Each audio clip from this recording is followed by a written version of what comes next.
All right, in today's astounding example of how every single politician seems to be for sale, I give you Gavin Newsom. Well, the Democratic Party has had Gavin Newsom out on the campaign trail, serving as a veritable surrogate for Joe Biden, making appearances at the GOP debate back in the green room and going out and giving lectures, talks, showing up and making appearances at all types of events all across the U.S. These types of things are becoming more and more frequent. Now, if you don't know what I'm talking about, yesterday it was announced that Governor Gavin Newsom vetoed the WGA and SAG-AFTRA-backed bill that would give unemployment benefits to striking workers that were ordered to strike by their unions. Now, this is not a bill or a law that is without precedent because it already exists in New York City, and they're looking at passing it in multiple other cities and states all across the United States. What it means is that when your union sends you to strike, you would start to qualify for unemployment benefits after 2 weeks. Unlike right now, where the only people that qualify for unemployment benefits are those that are forcibly laid off due to the strike, but not directly ordered by the strike. So like if you were ordered to strike a plant and there were non-union workers there that were laid off, they would qualify for unemployment benefits. Let's talk about why this is important, okay? There is unprecedented, historically high levels of support for striking workers and unions all across the United States, with 65% of Americans supporting the strikes and more than 70% of Americans supporting union activity and union efforts to increase wages and make advancements for workers all across America.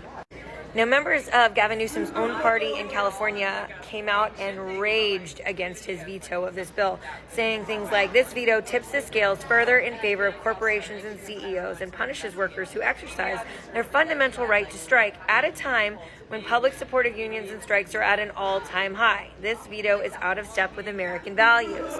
Now, that came from the Executive Secretary-Treasurer of the California Labor Federation.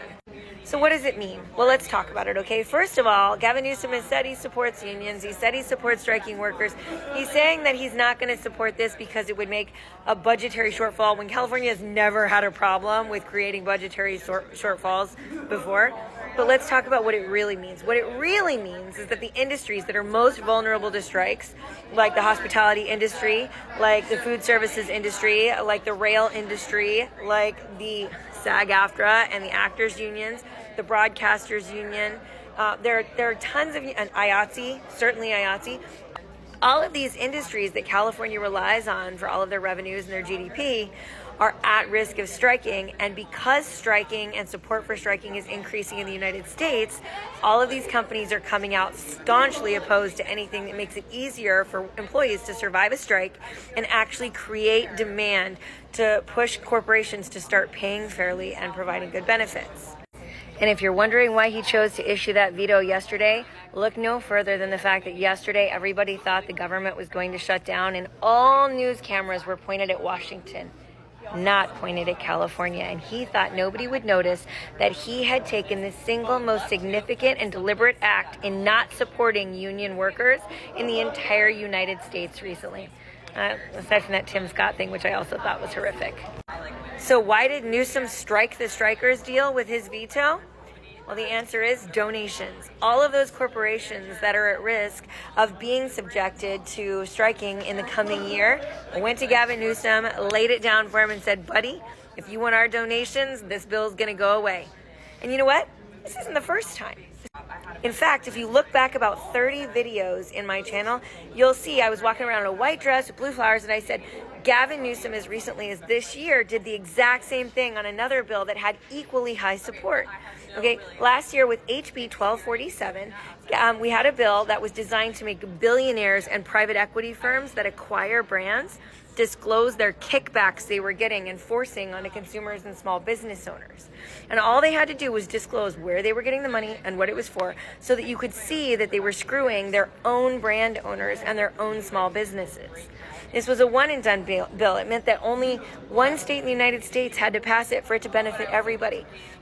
And it unanimously passed the California House and Senate, went to the governor's desk, and everyone was absolutely astounded when he vetoed it, when it had overwhelming unanimous support across Democrats and Republicans in California. You know who it didn't have unanimous support from? the International Franchise or Association, who came out with their lobbying dollars, came out with their corporate interested parties that make their donations to FranPac, and went to the governor and said, make it stop. Make it go away. And he signed his pen on the dotted line and vetoed a bill that had overwhelming, unanimous support in California. And here he's done it again, this time at the expense of labor unions and striking workers. And I'm sorry, people have to start realizing that every single politician that accepts money from PACs and big donors is beholden. He works for them. He does not work for us. Okay? Gavin Newsom works more for the billionaires than he works for his constituents. He works more for the billionaires than he works for California. He works more for the billionaires than he does the working class Americans that support the Democratic Party. If you're new here, my name is Tiffany. We work together to fight private equity, save small businesses in our community, and to support the strikes.